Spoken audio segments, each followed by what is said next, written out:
Slišal sem tudi, da so ti preglavice delali neka skupina, ki se je pojavila vsako leto in pesa in se teče naokoli kot neki Naruto skupinica.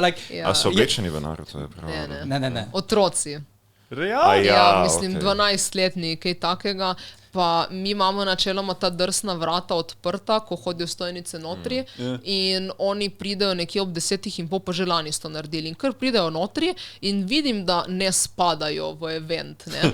In jih potem opozoriš in so jezni, grejo potem ven, ampak težava je, da na zgornjem štuku imamo mi par vrat za iti ven na ta balkonček zunanji in ta vrata od odzuna jih ne moreš odpreti, od odznotre pa jih lahko zaradi požarne varnosti. In zdaj je problem, da če nekdo tam odpre vrata, to pač zdaj to govorim, ni glih priporočljivo, ampak če ti odpreš vrata in jih pustiš odprta, lahko pa že grejo ljudje notri. In to so potem naredili, tako da sem jih opozorila, pa so šli ven, potem so sicer plačali karte. Sem jih potem zalotila proti koncu dogodka v cosplay garderobah in se nekaj, kaj se piše sem delat in se nekaj, da so še na WC, ker tam so res WC-ji še, ne.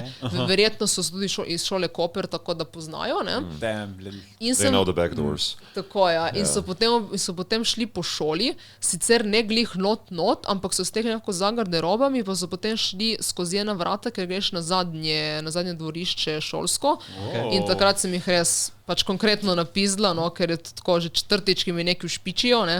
Priporočam, da jih naslednjič oblečeš v Naruto karaktere, zato da bojo vsaj in karakter tekali naokoli in promovirali tvoj dogodek. Naruto karakterih moraš na en goalpost zavezati, veš, tako je bil Naruto, ko nismo jesti. Pa imaš enega Kakashija, ki se zanimi. Ja, sem res, ja. Oh my god, ok, super. Se pravi, kršitelje je bilo dovolj,